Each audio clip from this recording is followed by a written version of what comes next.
ಈಡೇರಿಸುವಂತೆ ಆಗ್ರಹಿಸಿ ಕರ್ನಾಟಕ ಸರ್ಕಾರಿ ಪರವಾನಗಿ ಭೂಮಾಪಕರ ಚಿಕ್ಕಬಳ್ಳಾಪುರ ಜಿಲ್ಲಾ ಸಂಘದ ವತಿಯಿಂದ ಮಂಗಳವಾರ ನಗರದ ಜಿಲ್ಲಾಡಳಿತ ಭವನದ ಎದುರು ಪ್ರತಿಭಟನೆ ನಡೆಯಿತು. ಸರ್ಕಾರಿ ಭೂಮಾಪಕರು ನಿರ್ವಹಿಸುವ ಎಲ್ಲ ಕೆಲಸಗಳನ್ನು ಇಲಾಖೆ ಹಾಗೂ ಸರ್ಕಾರದ ಸೂಚನೆಗಳಂತೆ ನಾವು ನಿರ್ವಹಿಸುತ್ತಿದ್ದೇವೆ. ತತ್ಕಾಲ್ ಪೋಡಿ, ಹದ್ದುಬಸ್ತು, ನ್ಯಾಯಾಲಯದ ಪ್ರಕರಣಗಳು, ಈ ಸ್ವತ್ತು ಸ್ವಾಮಿತ್ವ ಸಮೀಕ್ಷೆ, ಡಾಟಾ ಎಂಟ್ರಿ, ವಿದ್ಯುತ್ ಆನ್ಲೈನ್ ಅಳತೆ, ಮುಜರಾಯಿ, ದೇವಸ್ಥಾನಗಳ ಅಳತೆ, ರಾಷ್ಟ್ರೀಯ ಹೆದ್ದಾರಿಗಳ ನಕ್ಷೆ ಸೇರಿದಂತೆ ಹಲವು ಕಾರ್ಯಗಳನ್ನು ಮಾಡ್ತಿದ್ರು ನಮಗೆ ಯಾವುದೇ ರೀತಿಯ ಸೇವಾ ಭದ್ರತೆ ಇಲ್ಲ ಅಂತ ಭೂಮಾಪಕರು ಆಕ್ರೋಶ ವ್ಯಕ್ತಪಡಿಸಿದರು. ಸಂಘದ ಜಿಲ್ಲಾಧ್ಯಕ್ಷ ಕೆಎಸ್ ಕೃಷ್ಣಾರೆಡ್ಡಿ ಮಾತನಾಡಿ, ರಾಜ್ಯದ ವಿವಿಧ ಜಿಲ್ಲೆಗಳಲ್ಲಿ ನಡೆಯುತ್ತಿರುವ ಪ್ರತಿಭಟನೆಗಳ ಭಾಗವಾಗಿ ಚಿಕ್ಕಬಳ್ಳಾಪುರ ಜಿಲ್ಲೆಯ 5 ತಾಲೂಕುಗಳ ಭೂಮಾಪಕರು ಇಂದು ಜಿಲ್ಲಾಧಿಕಾರಿ ಕಚೇರಿ ಎದುರು ಪ್ರತಿಭಟನೆ ನಡೆಸುತ್ತಿದ್ದಾರೆ. 2002ರಿಂದ ನಿರಂತರವಾಗಿ ಸೇವೆ ಸಲ್ಲಿಸುತ್ತಿದ್ರು ನಮ್ಗೆ ಯಾವುದೇ ಸೇವಾ ಭದ್ರತೆ ನೀಡಲಾಗಿಲ್ಲ. ಸರ್ಕಾರಿ ಭೂಮಾಪಕರಿಗಿಂತ ಹೆಚ್ಚು ಕೆಲಸ ಮಾಡ್ತಿದ್ರು, ಕನಿಷ್ಠ ಸೌಲಭ್ಯಗಳನ್ನು ನೀಡಲಾಗ್ತಿಲ್ಲ. ಸರ್ಕಾರ ನಿಗದಿಪಡಿಸಿರುವ ಸೇವಾ ಶುಲ್ಕ ಅವೈಜ್ಞಾನಿಕವಾಗಿದ್ದು ನಮ್ಮ ಪರಿಸ್ಥಿತಿ ಅತ್ಯಂತ ಕಠಿಣವಾಗಿದೆ. ಕಳೆದ ವರ್ಷ ಬೆಂಗಳೂರಿನಲ್ಲಿ ನಡೆದ ಪ್ರತಿಭಟನೆ ವೇಳೆ ಮುಖ್ಯಮಂತ್ರಿ ಸಿದ್ದರಾಮಯ್ಯ ಬೇಡಿಕೆಗಳನ್ನು ಈಡೇರಿಸುವ ಭರವಸೆ ನೀಡಿದ್ರು.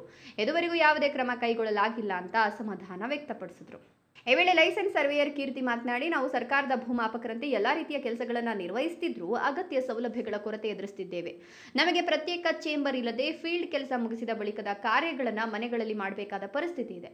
ಮಹಿಳಾ ಸಿಬ್ಬಂದಿಯಾಗಿರುವ ನಾವು ಇಲಾಖೆ ಹಾಗೂ ಸರ್ಕಾರದ ಸೂಚನೆಗಳಂತೆ ಕಾರ್ಯನಿರ್ವಹಿಸುತ್ತಿದ್ರೂ ಯಾವುದೇ ಸೇವಾ ಭದ್ರತೆ ಇಲ್ಲ.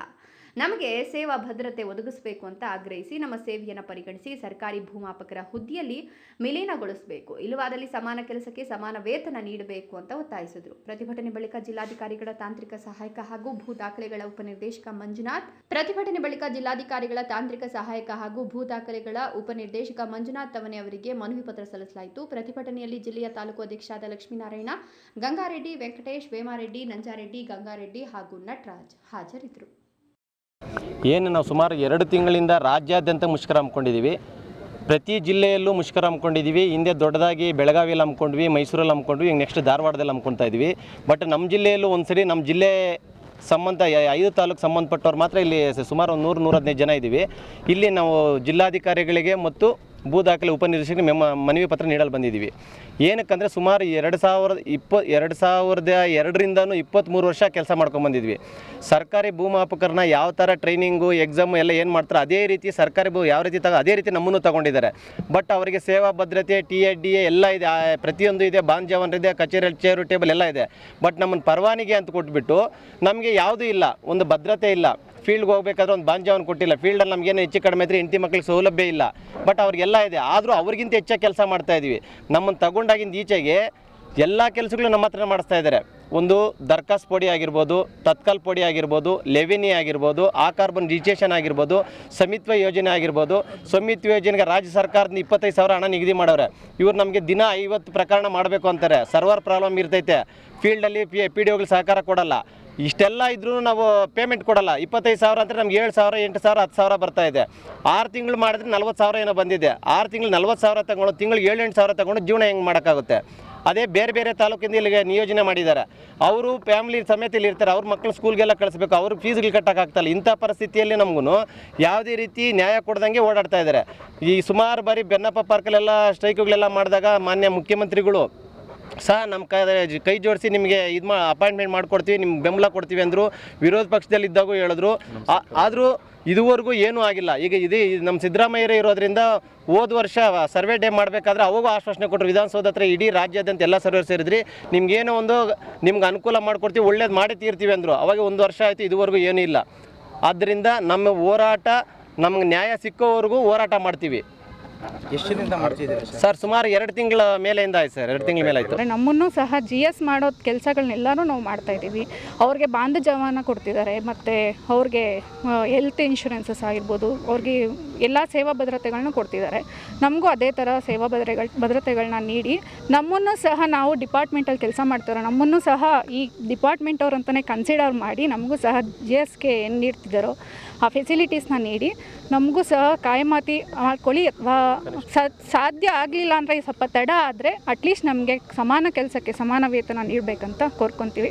ಇದಕ್ಕೆ ಸಂಬಂಧಪಟ್ಟ ಅಧಿಕಾರಿಗಳು ಇದನ್ನೆಲ್ಲ ಪರಿಗಣನೆ ತೊಗೊಬೇಕಂತ ಕೇಳ್ಕೊತೀವಿ.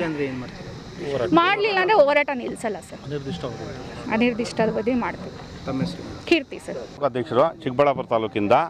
ನಮಗೇನು ಈ ಬೇಡಿಕೆಗಳಿಗೇನಿದ್ದಾವೆ ಇವೆಲ್ಲ ಒಂದು ಕಡೆ ಇದ್ದರೆ ಈ ಕೆಲಸ ಮಾಡಬೇಕು ಅನ್ನೋದು ದೊಡ್ಡ ಸಮಸ್ಯೆ ಆಗಿಬಿಟ್ಟಿದೆ ನಮಗೆ. ಈ ದರ್ಖಾಸ್ತು ಪೋಡಿ ಆಂದೋಲನ ಅಂತ ಹಾಕಿದ್ರು. ಮಾನ್ಯ ಕಂದಾಯ ಸಚಿವರು ಒಂದು ಸ್ಪೆಷಲ್ ಪ್ರೋಗ್ರಾಮ್ ಅಂತೇಳಿ ಹಮ್ಮಿಕೊಂಡಿದ್ರು. ಆ ಒಂದು ಇದಕ್ಕೆ ನಾವು ಮಣಿ ಅವ್ರ ತಲೆಬಾಗಿ ಅವ್ರಿಗೆ ಗೌರವ ಕೊಟ್ಟು ಕೆಲಸ ಮಾಡಿಕೊಟ್ವಿ. ಇಷ್ಟೆಲ್ಲ ಕೆಲಸ ಮಾಡಿಕೊಟ್ಟು ನಾವು 2 ತಿಂಗಳ ಮುಂಚೆನೇ ನಾವು ಇನ್ನು ಮುಂದೆ ಮಾಡೋಕ್ಕಾಗೋದಿಲ್ಲ ಅಂತ ಹೇಳ್ಬಿಟ್ಟು ಮೆಮೊರಂಡಮ್ ಕೊಟ್ವಿ. ಯಾರಿಗೆ ನಮ್ಮ ಸಹಾಯಕ ನಿರ್ದೇಶಕರು ಮತ್ತು ಉಪನಿರ್ದೇಶಕರಿಗೆ ಕೊಟ್ಟಿದ್ದೀವಿ, ಮತ್ತು ರಾಜ್ಯ ಸಂಘದಿಂದನೂ ಕೊಟ್ಟಿದ್ದಾರೆ. ಅದಾದರೂ ಕೆಲಸ ಮಾಡಿ ಇರೋ ಎಲ್ಲ ಅಳತೆ ಮಾಡಿರೋ ಕಡತಗಳೆಲ್ಲ ಕೊಟ್ಟಿದ್ದೀವಿ. ಇನ್ನೇನು ಫೀಲ್ಡ್ ನೋಟಿಸ್ ತೆಗೆದಿದ್ದೀವಿ, ಇನ್ನೇನು ಫೀಲ್ಡ್ಗೆ ಹೋಗ್ಬೇಕವು. ಅಂಥ ಟೈಮಲ್ಲಿ ನಾವು ಮುಷ್ಕರ ಕೈಗೊಂಡಿರೋದು ನಾವು ಕೆಲಸಕ್ಕೆ ಹಾಜರಾಗಿಲ್ಲ, ಹೋಗಿಲ್ಲ. ಅವು ನಿಮ್ಮ ಹತ್ರ ಇದ್ದಾವೆ, ನಿಮ್ಮನ್ನು ಯಾಕೆ ನಾವು ಕ್ರಿಮಿನಲ್ ಕೇಸ್ ಆಗಬಾರ್ದು, ನೀವು ಯಾಕೆ ಇಟ್ಕೊಂಡಿದ್ದೀರಾ ಅಂತಾರೆ. ಬಟ್ ನಮಗೇನವರು ಕಚೇರಿಯಿಂದ ಏನು ಒಂದು ರೂಪಾಯಿ ಪೇಪರಲ್ಲೂ ಏನು ಕೊಟ್ಟಿಲ್ಲ. ಎಲ್ಲ ನಮ್ಮ ಲಾಗಿನ್ಗೆ ತುಂಬ್ತಾರೆ. ನಾವು ಲಾಗಿನಲ್ಲಿ ನಾವು ಡೌನ್ಲೋಡ್ ಮಾಡ್ಕೋಬೇಕು. ಆ ಡೌನ್ಲೋಡ್ ಮಾಡ್ಕೊಂಡಿರೋ ಕಡತಲ್ಲಿ ತಗೊಂಡೋಗಿ ವಾಪಸ್ ಕೊಟ್ಟರು ತಗೊಳ್ಳಲ್ಲ. ಇಲ್ಲ ನೀವು ಅಳತೆ ಮಾಡೇ ಕೊಡಬೇಕು ಅಂತಾರೆ. ಈ ಥರ ಚಿತ್ರ ಹಿಂಸೆ ಕೊಡ್ತಾಯಿದ್ದಾರೆ. ನಮಗೇನಾದರೂ ಹೆಚ್ಚು ಕಡಿಮೆ ಆದರೆ ನಮ್ಮ ಹೆಂಡತಿ ಮಕ್ಕಳಿಗೆ ಯಾರು ಜವಾಬ್ದಾರಿ ಆಗ್ತಾರೆ? ಆಮೇಲೆ 2-3 ತಿಂಗಳಾದರೂ ಅಮೌಂಟ್ ಕೊಡೋಲ್ಲ. ದರ್ಖಾಸ್ತು ಪೋಡಿದು 1200 ರೂಪಾಯಿ ಅಂತ ಹೇಳೋರೆ. 60 ರೂಪಾಯಿ, 80 ರೂಪಾಯಿ, 160 ರೂಪಾಯಿ ಹಾಕ್ಯಾರ ಒಂದು ಬ್ಲಾಕ್ಗೆ. ಒಬ್ಬ P1 ಬರಬೇಕು ಅಂದರೆ ಇವತ್ತು 600 ರೂಪಾಯಿ ಕೊಡ್ತಿದ್ದು ಯಾರು ಬರೋಲ್ಲ. 600 ರೂಪಾಯಿ ಕೊಡಬೇಕು, ಅವ್ನಿಗೆ ಊಟ ಕೊಡಬೇಕು, ಗಾಡಿಗೆ ಪೆಟ್ರೋಲ್ ತುಂಬಿಸ್ಬೇಕು, ಅವನಿಗೆ ಎಲ್ಲ ಸವಲತ್ತುಗಳು ಕೊಟ್ಟರೆ ಮಾತ್ರ ಬರ್ತಾರೆ. ಅದು 1 ದಿವಸ 2 ದಿವಸ ಬರ್ತಾರೆ, 3ನೇ ದಿವಸ ಅವನು ಇರೋಲ್ಲ. ಈ ಬಿಸಿಲಿಗೆ ಎದ್ಕೊಂಡು ಅವನು ಬರೋಲ್ಲ.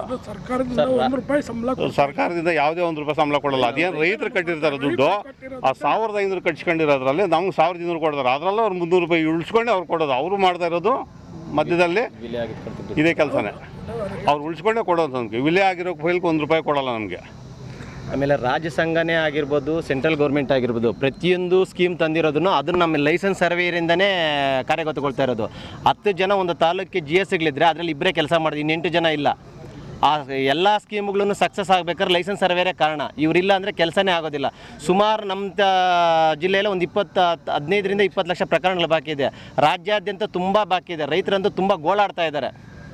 ಇಂಥ ಪರಿಸ್ಥಿತಿಯಲ್ಲಿ ಆದಷ್ಟು ಬೇಗ ನಮ್ಮ ಬೇಡಿಕೆಗಳು ಈಡೇರಿಸಿ ರೈತರಿಗೂ ಮತ್ತು ನಮಗೂ ನ್ಯಾಯ ಕೊಡಿಸಬೇಕಾಗಿ ತಮ್ಮಲ್ಲಿ ಕೇಳ್ಕೊಳ್ತಾ ಇದ್ದೀವಿ. ಜಿಲ್ಲೆಯಲ್ಲಿ ಎಷ್ಟು ಜನ ಇದ್ದೀರಿ ಸರ್? ಸರ್ 110 ಜನ, 106 ಜನ ಇದ್ದೀವಿ ಸರ್. ಒಟ್ಟು ರಾಜ್ಯದಂತ 5500ರಿಂದ 6000 ಜನ ಇದ್ದೀವಿ ಸರ್. ಭೂಮಾಪಕರು ಯಾವುದು ಇಲ್ಲ ಸರ್, ಎಲ್ಲ ಕೊಟ್ಕೊಡ್ತಾ ಇದ್ದೀನಿ. ಅದರಿಂದ ತಮ್ಮ ಗಮನಕ್ಕೆ ತರೋಣ ಅಂತ ಮನವಿ ಪತ್ರ